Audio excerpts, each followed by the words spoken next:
Hey everyone, you are watching High Aims. और आज के इस वीडियो में हम पढ़ने वाले हैं रिट्स के बारे में। इससे पहले हमने फंडामेंटल राइट्स पढ़ा था और फंडामेंटल राइट्स के आर्टिकल 32 जो कॉन्स्टिट्यूशनल रेमेडीज की बात करता है कि अगर किसी भी इंडिविजुअल के फंडामेंटल राइट्स को वायलेट किया जाता है तो उसके लिए वो सुप्रीम कोर्ट में रिट पिटिशन डाल सकता है, जिससे वो जो भी फंडामेंटल उसके वायलेट हो रहे हैं सुप्रीम कोर्ट उसको क्या करेगी, उसका बचाव करेगी। ठीक है, तो इन्हीं मुद्दों पे बात करते हुए आज हम पढ़ने वाले हैं कॉन्स्टिट्यूशन के आर्टिकल 32 एंड आर्टिकल 226। आर्टिकल 32 तो हमारे फंडामेंटल राइट्स में आता है, लेकिन अगर आर्टिकल 226 की बात करते हैं 226 आर्टिकल में ये लिखा हुआ है कि अगर आपके फंडामेंटल राइट्स वायलेट हो रहे हैं तो आप हाई कोर्ट में पिटिशन डाल सकते हैं, हाई कोर्ट में रिट पिटिशन डाल सकते हैं। लेकिन आर्टिकल 32 कहता है कि अगर आपका फंडामेंटल राइट्स वायलेट हो रहा है तो आप डायरेक्ट सुप्रीम कोर्ट में जाके रिट पिटिशन को डाल सकते हैं। कौन से वो 5 रिट्स होंगे जिसके बारे में हम बेसिकली पढ़ने वाले हैं, तो लेट्स स्टार्ट और देखते हैं कि कौन कौन से रिट्स प्रेजेंट होते हैं। तो habeas corpus, mandamus, certiorari, provisions and quo warranto, ये 5 हमारे क्या है रिट्स है जिसके बारे में पढ़ेंगे। तो एक एक करके देखते हैं और फर्स्ट देखते हैं हम किसके बारे में, हैबियस कॉर्पस। हैबियस कॉर्पस क्या होता है कि किसी भी इंडिविजुअल के राइट टू लिबर्टी, ठीक है, राइट टू लिबर्टी किसकी बात करता है, आर्टिकल 21। मतलब बिना किसी गलती के किसी इंडिविजुअल को डिटेन किया जाता है, अरेस्ट किया जाता है, बिना उसके किसी सबूत के, बिना उसके कोई गलती के, तो वो क्या कर सकता है, रिट पिटिशन डाल सकता है सुप्रीम कोर्ट में डायरेक्ट। कौन सा रिट पिटिशन होगा, हैबियस कॉर्पस का। और सुप्रीम कोर्ट क्या करेगी, जो भी जिसने भी अरेस्ट किया है, जो भी वहां पे पब्लिक ऑफिसर या फिर गवर्नमेंट ऑफिसर जो भी, तो वो क्या करेंगे, उसको छोड़ना पड़ेगा, राइट।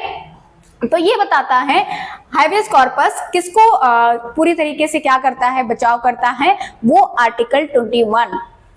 क्योंकि जो ये रिट होता है बेसिकली फंडामेंटल राइट्स अगर वायलेट हो रहा है तो उसकी बचाव के लिए ही हम रिट्स पिटिशन को डालते हैं। तो यहाँ पे आर्टिकल 21 का क्या हो रहा है, क्या वायलेट कर रहे हैं, तो यहाँ पे लिखा the Latin meaning of the word habeas corpus is to have the body, particular किसी एक के लिए है। This writ is used to enforce the fundamental rights of individual liberty against unlawful detention, मतलब बिना कोई इलीगल तरीके से उसे डिटेन किया गया है। Through habeas corpus, Supreme Court, High Court orders one person who has arrested another person to bring body of the latter before the court। और कोर्ट क्या कर सकती है कि जिसने भी उसको अरेस्ट किया, जिसने भी उसने डिटेन किया है, उसको क्या किया जाए, रिहा किया जाए।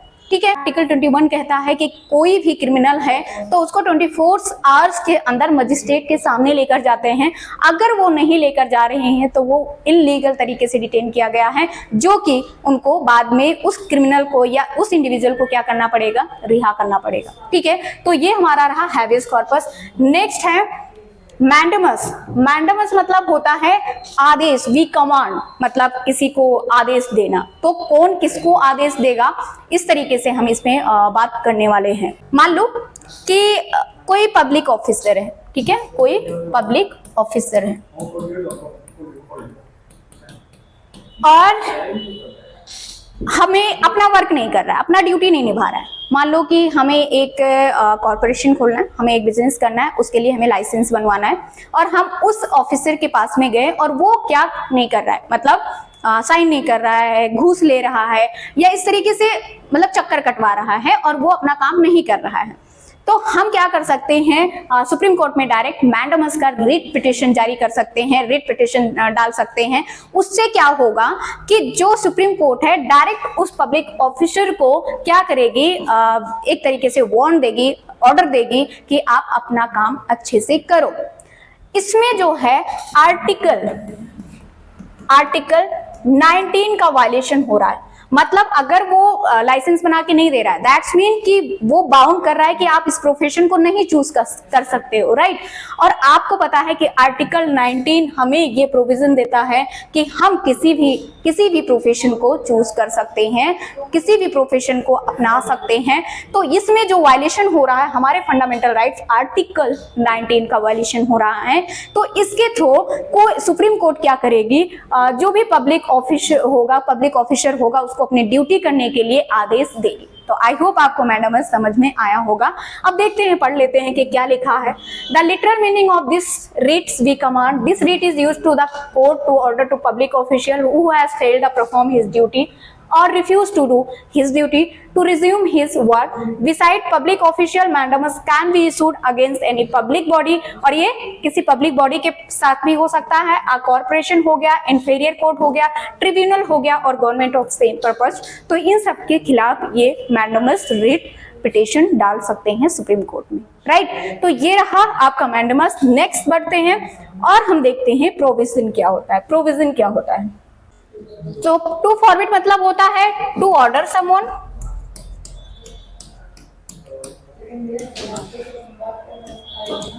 To not to do something. तो क्या कहता है, इसका मतलब समझिए, प्रोविजन का मतलब समझना क्या होता है इसमें।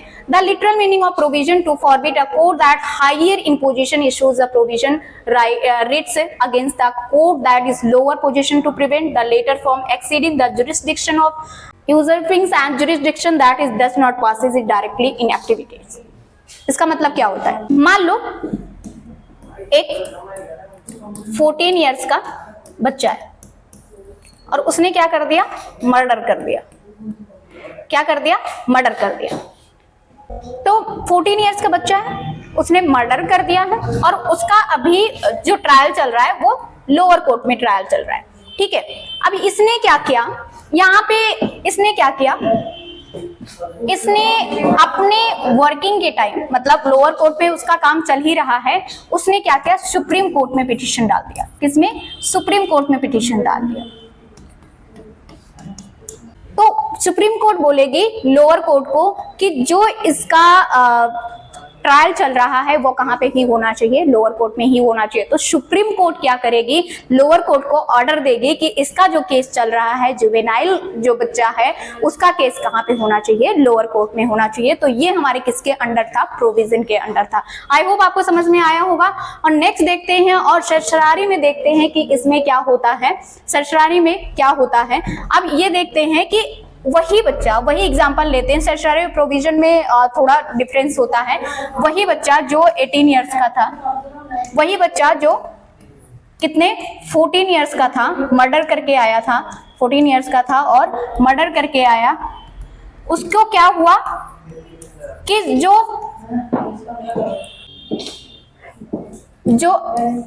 लोअर कोर्ट था, इस बच्चे को लोअर कोर्ट ने उम्र कैद की सजा सुना दी। क्या? उम्र कैद की सजा सुना दी।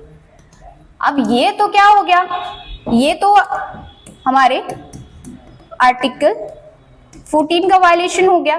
क्या? आर्टिकल 14 का वायलेशन हो गया, क्योंकि अभी बच्चा 14 इयर्स का है और उसको उम्र कैद की सजा सुना ही नहीं सकते हैं, ठीक है। अभी वो माइनॉरिटीज में है तो उसको हम सजा सुना ही नहीं सकते हैं, जुवेनाइल है वो, तो जुवेनाइल को अब कैसे सजा सुना दिया जो हमारा लोअर कोर्ट था। तो वो क्या करेगा, डायरेक्ट जो सुप्रीम कोर्ट होगा वो क्या करेगा, लोअर कोर्ट को ये बोलेगा कि आपने डिसीजन लिया है उसको वापस ले। तो यहाँ पे क्या दिया हुआ है कि the meaning of writ certiorari to be certified or to be informed, this writ is issued by the court higher authority to a lower court of tribunal or ordering them either to transfer a case pending with itself cause their order in case। मतलब यही कहने का मतलब है कि उसने जो भी अपना जुरिस्डिक्शन लिया है, चाहे वो एक्सेस ऑफ जुरिस्डिक्शन हो, चाहे लैक ऑफ जुरिस्डिक्शन हो, जो भी उसने लिया है उस बच्चे के खिलाफ जो कि अभी क्या 14 इयर्स का ही है, उसको वापस लिया जाए। तो फिर क्या करेगा सरसरारी में जो सुप्रीम कोर्ट होगा लोअर कोर्ट के ऑर्डर को स्कॉस कर देगा, डिस्ट्रॉय, खत्म कर देगा पूरी तरीके से। सुप्रीम कोर्ट जो लोअर कोर्ट ने जो ऑर्डर दिया है उसको क्या कर देगा, स्कॉस कर देगा। अब आते हैं और क्यू वारंटो के बारे में बात करते हैं। ये है क्यू वारंटो में क्या होता है।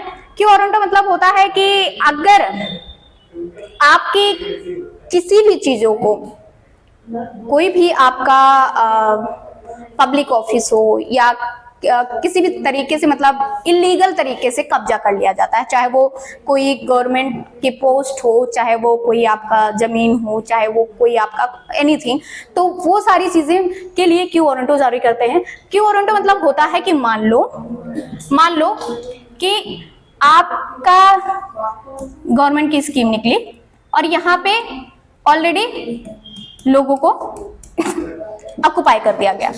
गवर्नमेंट की स्कीम निकली 500 पोस्ट पे, 200 पोस्ट पे ऑलरेडी क्या कर दिया गया है, लोगों को पहले से ही रख दिया गया। दैट्स मीन कि आपके आर्टिकल 16 का क्या हो रहा है, आर्टिकल 16 का क्या हो रहा है, वायलेशन हो रहा है। आर्टिकल 16 कहता है कि किसी भी पब्लिक एम्प्लॉयमेंट में, किसी भी गवर्नमेंट स्कीम में राइट टू इक्वालिटी होना चाहिए। तो ये आर्टिकल 16 का यहाँ पे वायलेशन हो रहा है कि मतलब वो जो अपॉर्चुनिटी, इक्वल अपॉर्चुनिटी होना चाहिए वो किसी और को ऑक्युपाई कर दिया गया है, ऑलरेडी दे दिया गया है। तो इस टाइम पे जो यहाँ का इंडिविजुअल होगा वो सुप्रीम कोर्ट में क्यू वारंटो का रिट जारी कर सकता है। उससे जो सुप्रीम कोर्ट होगी वो क्या करेगी, यहाँ पे जो इलीगल तरीके से उसको कब्जा कर लिया गया था उसको क्या करेगा, हटा दिया जाएगा और जो भी इंडिविजुअल ने रिट्स को पिटिशन किया है वो उनको मिल जाएगा। तो क्या क्यू वारंटो कहता है, the literal meaning of the writ of quo warranto is by what authority और वारंट, मतलब किस अथॉरिटी, किस वारंट के थ्रू आपने इसको काम को किया है। सुप्रीम कोर्ट और high court issues this writ to prevent illegal usurpation of the public office by a person. Through this writ the court inquiries into the legality of claim of the person of public office. तो वो क्या करेगा, legality और claim करेगा public person, मतलब जो भी public office होगा उस तरीके से, ठीक है। हाँ, जो पब्लिक ऑफिस होगा या पब्लिक पर्सन होगा उसके ऊपर क्या होगा, लीगल एक्शन लिया जाएगा। तो ये रहा आपके 5 रिट्स जिसके बारे में आई होप आपको समझ में आया होगा। तो सबसे पहले रिट्स में कि कौन से आर्टिकल का वायलेशन हो रहा है, क्योंकि फंडामेंटल रेमेडीज ही हम पढ़ रहे हैं तो हमें पहले ये जानना होगा कि कौन से आर्टिकल का वायलेशन यहाँ पे हो रहा है। अगर आई होप आपको वीडियो लगा होगा इन्फॉर्मेटिव। अगर इन्फॉर्मेटिव है तो please do one thing, like, share and subscribe and do not forget to refer with your friends. मिलते हैं नेक्स्ट वीडियो में, तब तक के लिए अपना ख्याल रखिए, बाय बाय, टेक केयर।